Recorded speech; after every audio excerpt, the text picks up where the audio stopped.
আমাকে কথা বলতেই হবে ইনশাআল্লাহ, কারণ আগামীতে আবার আপনাদের সাথে দেখা হবে কিনা আমি জানি না। কথা বলতেই হবে।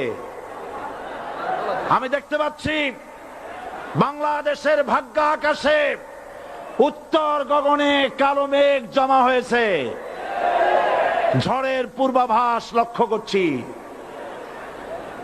যদি মোকাবেলা করতে না পারেন সক্ষম ভাবে, এমন অন্ধকার গাঢ় কালো অমাবস্যার রাত আসতে পারে যার সুবে সাদেক হওয়া অসম্ভব।